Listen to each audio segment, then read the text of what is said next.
Olá pessoal, o meu grupo irá abordar as atividades dos íons em solução. Esse grupo ele é composto por mim, Jaqueline Diniz Souza, Ítalo Natan, o Ítalo Feitosa, a Sara Regina, o Anderson e o Aleph, né? Iremos abordar esse vídeo em tópicos para melhorar o entendimento de vocês. Então vai ser um vídeo bem simples e amplo, mas com bastante assunto que possam motivar vocês em entender melhor sobre atividades em soluções dos íons, né? Neste vídeo vai ser os tópicos que vamos abordar, vai ser primeiramente o coeficiente médio de atividade, a lei limite de Debye-Huckel e a definição de limite de força iônica. Então, pessoal, esses são, né, os tópicos que serão abordados e serão falados durante o vídeo, só que de uma forma melhor para o seu entendimento sobre o assunto. Cada participante irá falar um pouco sobre cada assunto, tá bom? Olá, força iônica. A força iônica de uma solução é uma medida de sua concentração de íons. Os compostos iônicos, quando dissolvidos na água, dissociam-se em íons. A concentração total de eletrólitos em uma solução afeta propriedades importantes, tais como a dissociação e a solubilidade de vários sais. Uma das principais características determinadas pelos íons dissolvidos em uma solução é a sua força iônica. Podemos calcular a força iônica com esta fórmula, onde I é a força iônica de uma solução em mols por litro menos 1, e C é a concentração em mols por litro menos 1 dos íons presentes na solução, e Z refere-se às cargas ou valência desses íons. Dando continuidade ao nosso trabalho, eu vou falar um pouco sobre a lei de Debye, onde a lei de Debye ela não é mais que menos que a relação matemática que descreve o comportamento da capacidade térmica de sólidos cristalinos em função da temperatura. Mas como seria essa capacidade térmica em função da temperatura? Ou seja, é a partir da temperatura que a gente observa a capacidade térmica dos sólidos cristalinos, onde é dessa forma que ela acabou sendo proposta por Debye em 1912, onde ficou sendo chamada como a lei de Debye. E de acordo com a lei de Debye, pessoal, a capacidade térmica de um sólido ela é proporcional à temperatura, ou seja, ela é identificada a partir da temperatura elevada a uma potência específica. O que seria essa potência específica? Essa potência ela é conhecida como o expoente de Debye e depende das características do material em questão. A lei de Debye também, pessoal, é especialmente aplicável a sólidos com estrutura cristalina bem definida, ou seja, ela é um sólido onde a estrutura cristalina dela ela tem uma definição maior e mais qualificada. E a partir disso, também pode ter como metais e alguns materiais cerâmicos. E a partir disso, ela descreve como a capacidade térmica desses materiais varia com a temperatura. Qual seria essa variação da temperatura? Seria a variação da capacidade térmica dos materiais, fornecendo informações valiosas sobre o seu comportamento térmico.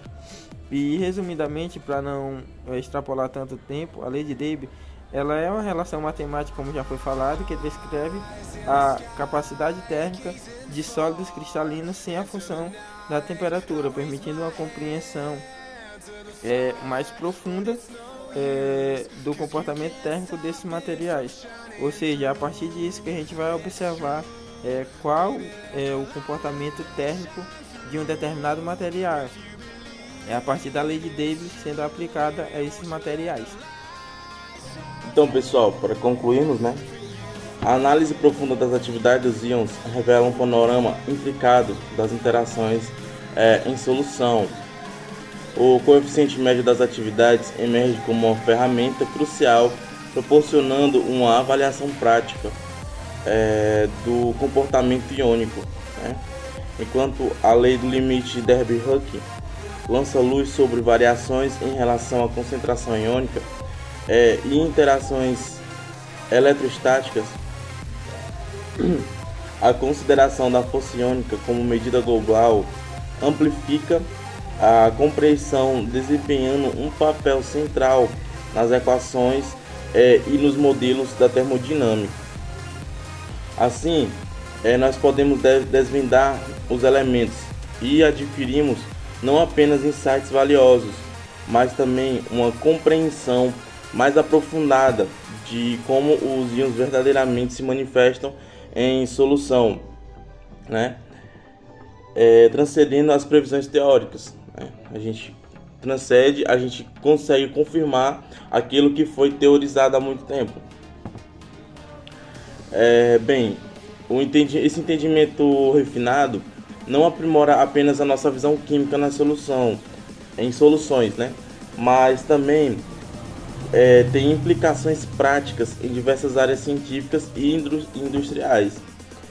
A capacidade de quantificar os desvios e o comportamento ideal dos íons oferece ferramentas precisas para a formulação de solução e processos, né?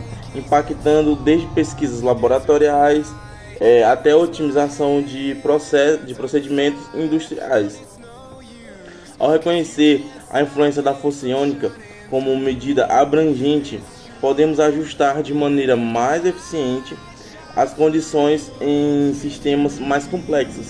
Essa abordagem refinada é embasada nos princípios do coeficiente médio das atividades da lei de limite, como já foi citado antes, de Derby-Hooke e da compreensão da força iônica. Amplia não apenas o nosso conhecimento fundamental, mas também abre portas para inovações práticas e eficazes no domínio da química aplicada.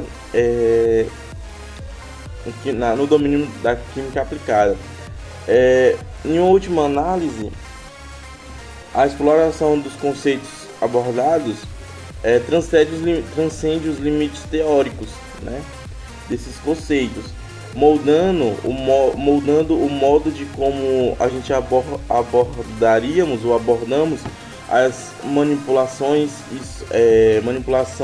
de soluções iônicas em diferentes contextos científicos e industriais. Então, essa foi a minha parte. Muito obrigado pela atenção de todos.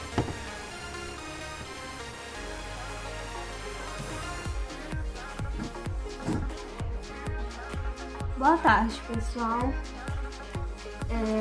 Vou explicar para vocês uma resolução do exercício. Primeiro, acerca do tema. Primeiro, vou demonstrar para vocês essa fórmula, né? Que a atividade dos íons em solução é a medida de concentração dos íons. A solução, ela depende da força da energia necessária para separar um íon de sua molécula ou substância. A força iônica pode ser calculada pela fórmula, que no caso é essa fórmula aqui, vocês estão observando aqui na imagem que eu demonstrei. Primeiro, onde F é a força iônica, esse F aqui, ó. Esse F é a força iônica. E este N aqui é o número de íons na solução. E QI é a carga do iésimo íon. E NI é a permitividade elétrica do solvente. Um exemplo de exercício resolvido sobre esse assunto a gente vai calcule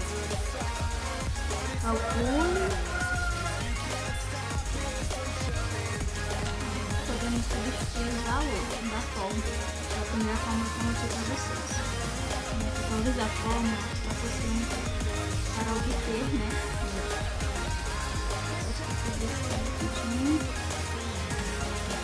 primeiro não saiu, eu fiz mas não saiu no vídeo, eu só coloquei toda pra ver essa resolução aqui.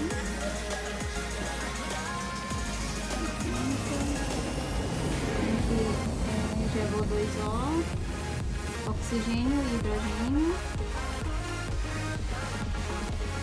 Agora eu vou botar aqui os dados.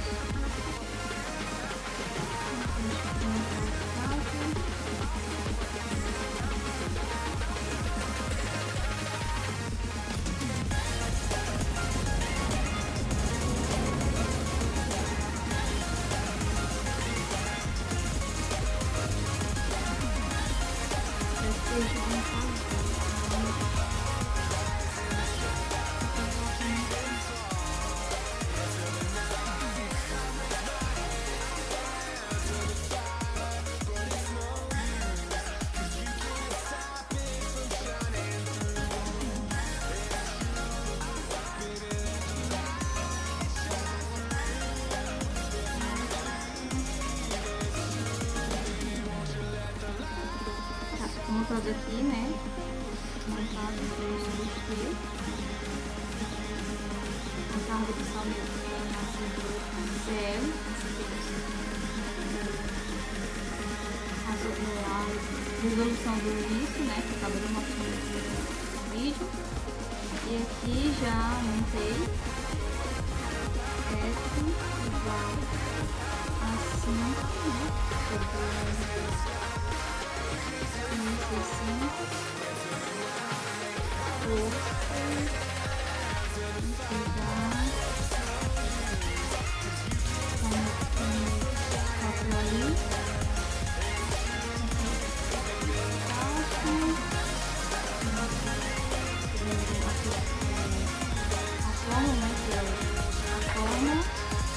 Os dados, né? 0,1 de NaCl, rosa, e aqui 0,1 mol de NaCl,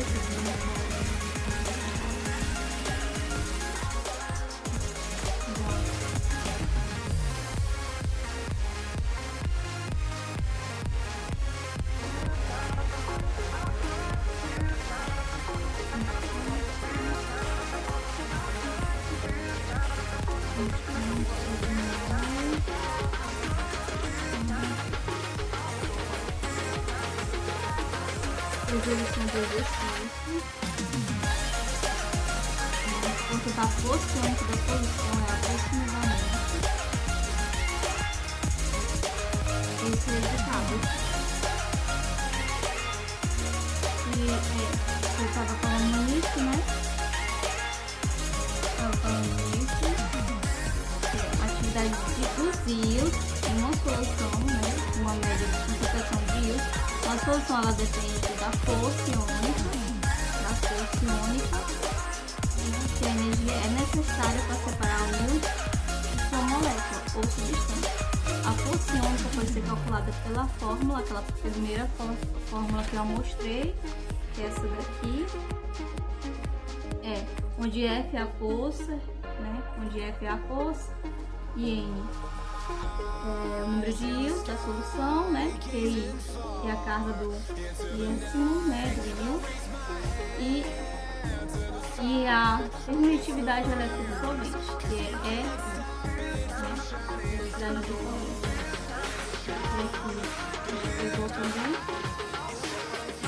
os dados, eu vou mostrar para vocês.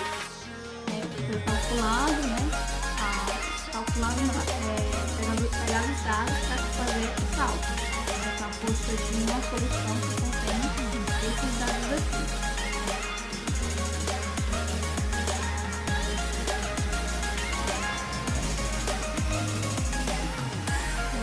Primeiro, eu preciso calcular as cargas de íons em A, em Cl,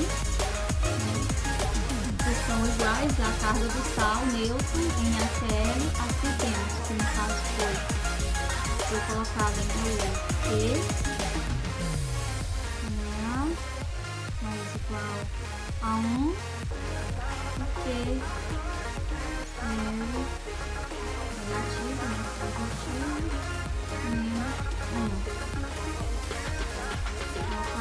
Em seguida, né, precisamos calcular a permitividade elétrica da água, que é H2O, que são aproximadamente 80 para hidrogênio e 80 para oxigênio. Aqui temos, que no caso foi aquele que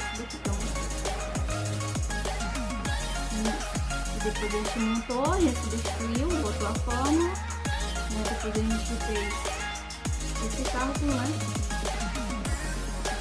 Sempre sobre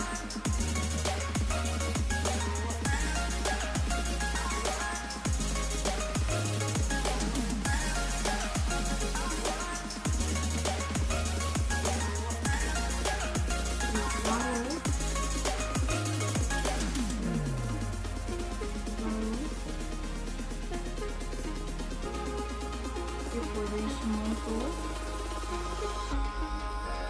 o resultado, né, que é a força da constante sobre mole sobre isso. Esse é o resultado da nossa resolução. E unidade